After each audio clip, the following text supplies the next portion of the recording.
Okay, the first thing you're going to do when you come in, turn the heater off, which is this button here and this button here. Then we're going to turn the filter off, which is this button here. Turn that off. Wait about 2 seconds. Turn it back on. And you're going to go to manual mode. See, it says manual mode. Then we're going to put easy bump on. Like that. Okay? Then we're going to turn it off. So it's ready to go. Okay, the next thing we do is we drain the filter. By doing that, if number 11 is not already closed, close number 11. Then we're going to walk over here.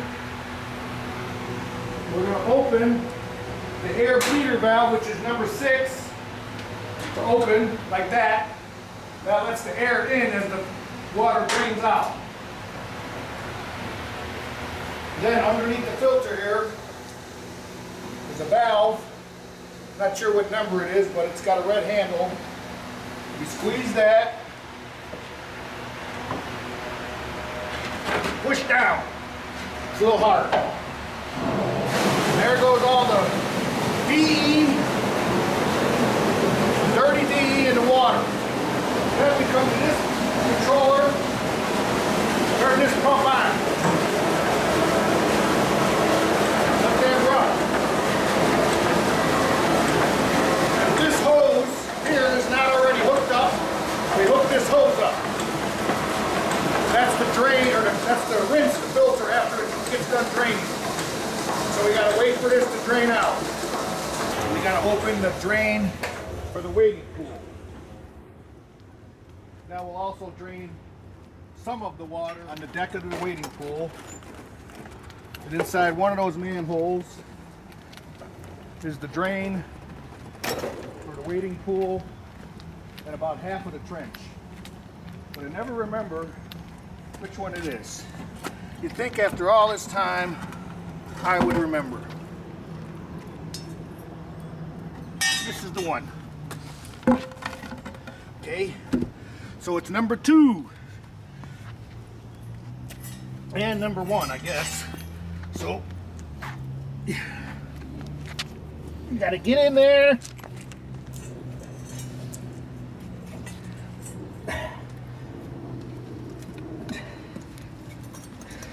And open those.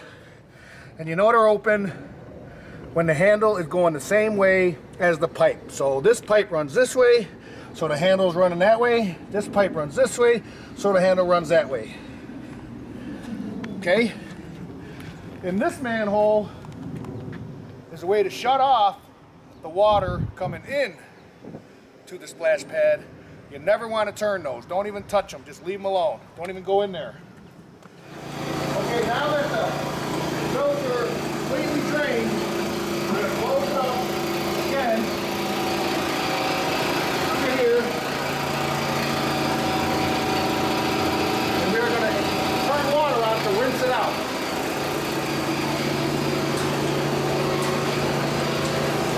Get the hose hooked up. Turn the water on first on this side. Then on this side. Do it that way to prevent any dirty water from getting into the fresh water. And then this guy is closed, so all the water is going into the filter. We're going to open this up a little bit because there's still enough water in the line to help fill this, and the water's clean so we can use it.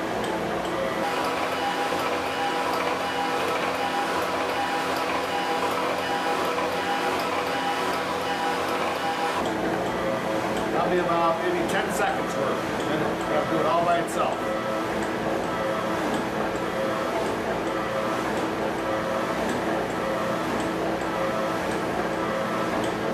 That's about it, and you gotta let the hose do it.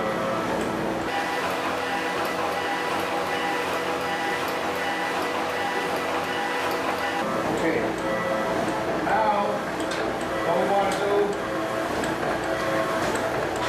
we want to do this every single day that this pool is under operation. Underneath this compressor. You want to get a picture of it, Max. There's a little handle under there. Little red handle right here. Okay? You want to drain the water out.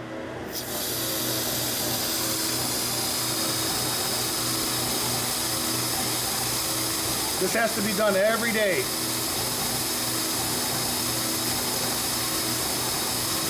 If you miss a day, it's okay, but you don't want to miss more than 1 or 2 days.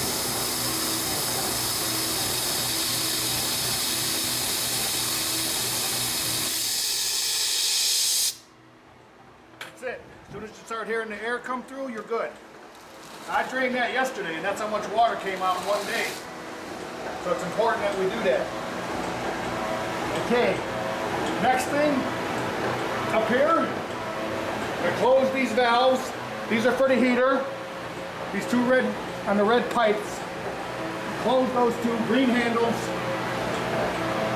Okay, then we're gonna come over to the heater. Two handles here. One's blue, one's yellow. Here, go ahead and get a shot of that, Max. See the handle with the, see the valve with the blue handle right there? This guy right here. We're gonna open that. That's gonna drain the heater. They just leave it open all winter. So no water can be in there over winter. And it just drains on the floor and eventually makes its way into the floor drain.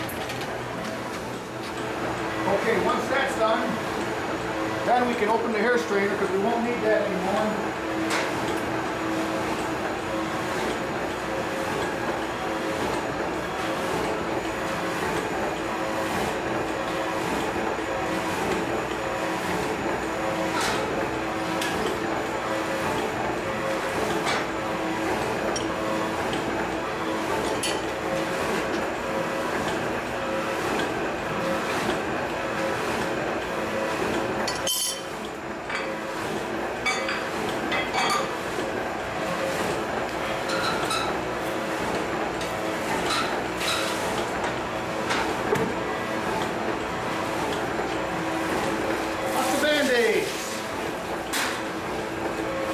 Then you want to open this valve up so we can get some water out of the pool.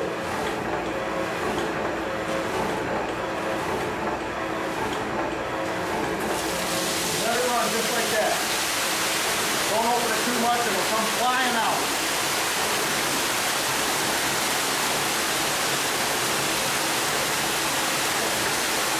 I will usually let this run for as long as it takes to fill the filter. And that'll bring down the water in the pool. We don't want a full pool over the winter. We want it just below the inlets coming into the pool on the wall. We want the water just below that. That drains everything. We'll get into the other areas at another time. So now, we're going to close this. Okay, we're going to come over here. We're going to shut the water off here first. And it doesn't backflow into the fresh water.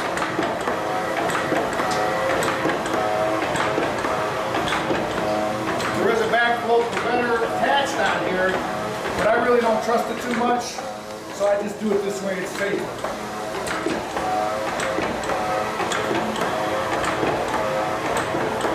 Then we open this up again.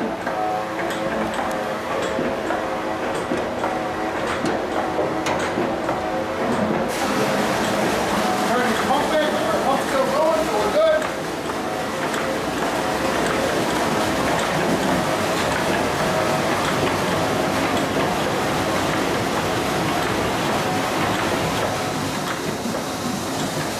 That's it.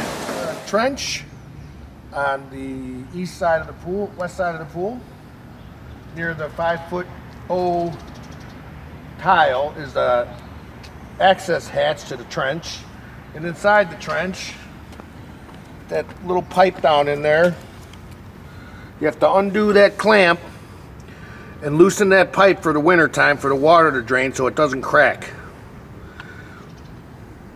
And then you have to reset it in the spring when you start the slides. And you want to do that after the pool is filled, not before. Otherwise, you won't know. If you do it before, well, I guess it doesn't really matter. Okay, this access is right at the 5.0 tile near the guard stand and the ladder. And inside this access, there's two pipes. This is the main supply for the pool, and this is for the slides. This runs around to that slide, and then that other pipe that we already did is connected to it. These you don't have to disconnect, you just have to loosen. If you just loosen the clamp, the water will drain out. And again, you got to do this, loosen it in the fall and put it back together in the spring when you start the pool. The splash pad. Everything has to be drained. It is heated, but we like to drain it just in case. So, first of all, you shut the water off, which Dale has done. It's all disconnected there. That's something that's outside of the splash pad. That's the backflow preventer, and that cuts all the water off to the whole building, the whole pump house. And then we just start taking things apart as we go. As you see, I left a little water in here, right here, because you want to keep these wet until you store them. I haven't stored that yet. I haven't got to that. You always got to keep those wet, otherwise they get bad. On each of the pumps, that's all of these, 1, 2, 3, 4, 5 pumps, each one of them has a drain. This one is the most tricky one because it's underneath here. You can barely see it. It's right there. Okay, that's got to be pulled out. It's just a little plug, little black plug, which is somewhere around here. I'll show you when I find it. Some of these have valves like this. There's one here that drains the motor, so all that would drain out. And then there's another one on the other side of the pot back here, and that drains everything that's left in the pot. So this little guy is what goes in the chlorine pump. Okay, of course the filter has to be removed, and then that has to be drained, which is this blue valve here. That drains the filter, and that runs into the pit out there and then into waste. And then this little guy is a tricky one because the drain plug broke off in there. So if I can get it out, nope, can't get that out. This is the drain plug for the pot, but I can't get this out of here to drain the filter anymore, to drain the actual motor. So there's always going to be a little bit of water right in there, which this is busted. Someone busted this, so we have to replace this yet. I got the piece sitting over there. We'll get to that. Okay, then we also have to drain all the solenoids and the diaphragms on the splash pad, each individual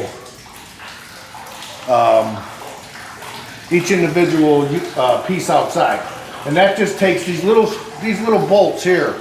We just loosen them, and then the water will come right out. You don't have to take it off, you just loosen it and the water comes out so it's loose. So all of these here that are, you can obviously see, and then this guy up here, that one too has to be done. And then everything has to be open. So all the valves are open. That's to let any water that might be in there drain out.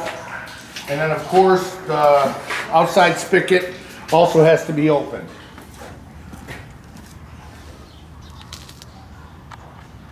And then the last thing we drain usually is the heater, which it's just 2 valves. There's one here, and then there's one on the back side as well. And remember, whenever you have a valve, when the arm is the same way as the pipe, you know it's open. See, it's going the same way. You turn it this way and now it's closed. So you always want it to be the same way as the pipe. The acid can stay over winter. It's not going to go bad. It'll be fine. Chlorine tabs that are left in there, I just leave them in there. They're not gonna hurt anything, but they're not gonna be good come spring. So when spring comes, I just rinse it out, and that's it. And of course, we got to make sure we turn the heater on, which is this unit here. Okay, that's this guy. This is the exhaust. We want to make sure we turn this off, which is done with a thermostat. That's this here.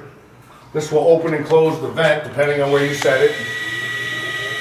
You can hear it open, you can hear it coming on. That's for spring operation or summer operation. And this is for the winter. There's a little dial on the back. And you just turn it.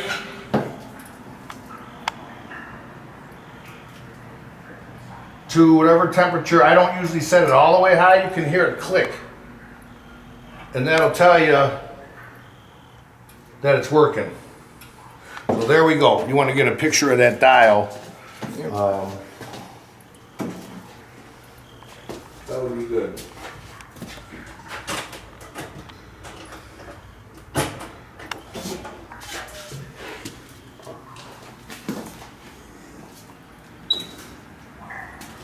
Okay, the last thing we usually do is just, we leave this on all winter, otherwise it'll drain the battery, and then you'll have to reset the whole program in there. So we just leave it on off. We force it off with the clock button. That's on, but we don't want that, we want off. So now it's just forced off, nothing, the timer doesn't work, nothing. And we leave it plugged in over winter, otherwise it drains the battery. Both of them, top and bottom. Both same deal. This just legs plugged in. That's pretty much it for here. There'll be some more outside we have to do, but we'll cover that later. Okay, so the outside spigots, that's the one on the wall there. That's this one, and that's one by the splash pad, are all controlled by a valve in the women's locker room, which we'll show you. Everything on the other side of the pool, the hose by the blue slide, the hose by the yellow slide, are controlled by a valve in the pump house, which we'll cover in a second. What we want to do is remove the hoses and bring them inside, otherwise the water that might be left in there will freeze and split the hose. So we take the hoses off, we shut down the water, and we open every one of the valves outside, so any water that might be left in there or any condensation has a way to get out, and it won't split the valve or split the hose bib, which we've had happen half a dozen times over the years. Okay, we're gonna go over here by the pump house. Okay, to shut off the outside spigots on the west side of the pool is this valve right here. That's that guy. That will shut the outside water off. Okay, that's that one. Okay, we're in the women's locker room, and this valve here is the valve that closes the water to the outside spigot on the wall and everything that is on the east side of the swimming pool. Close that, you got no water out there, you can take the hoses off and open the valves outside. Okay, now we'll cover the concession stand. Okay, these two valves up here, you can see they're still open because they're going the same way as the pipes. We close those down, and then on top of there, you see we installed a fitting to connect the compressor to it and blow all the water out that's left in the bathrooms by the concession stand and everything that's in the concession stand. Before you do that, you have to make sure that everything is shut off. The ice machine, the Coke machine, anywhere there might be water. And then when we blow it out, we open everything up, and that lets all the water escape. Usually takes about a half a day to do something like that. So, and you have to make sure you do one at a time. You don't open everything up, otherwise there's not enough pressure to blow the water out. So you open a valve like the sink, you let the water come out, then you close it. Then you open the hot water, do the same. Same thing, one at a time. You can't leave everything open and expect this little compressor with only 150 PSI to blow everything out. You gotta do one at a time. That is probably the area that we have most of the problems with pipes breaking due to freezing, because the water somehow gets trapped somewhere in a little corner, or in a valve that doesn't open all the way or something, and then we got to replace pipes. So it's real important to take your time on this and blow this out right. And then the water in the bathrooms stays on all winter. Water, anything in this side of the building stays on all winter. We don't shut it off. Okay, if you do need to shut off the water though, we'll show you where that is too. So these valves here will shut the water off to everything past this. So the sinks, the toilets, the urinals, if you shut those two valves up there and these two valves here, there's no water going anywhere. The only water left is going to be in our furnace room. Which, here's our hot water tank. That's the tank, and that's the heater. So the water's heated into here, pumped into the holding tank. This little motor here is the only thing you got to do. You got to oil it every now and again, and you'll hear it. It'll start to rattle a little bit, and then you got to put a little oil in, and I just keep the oil sitting right up there. Just give it 5 or 6 drops of oil, and it's good.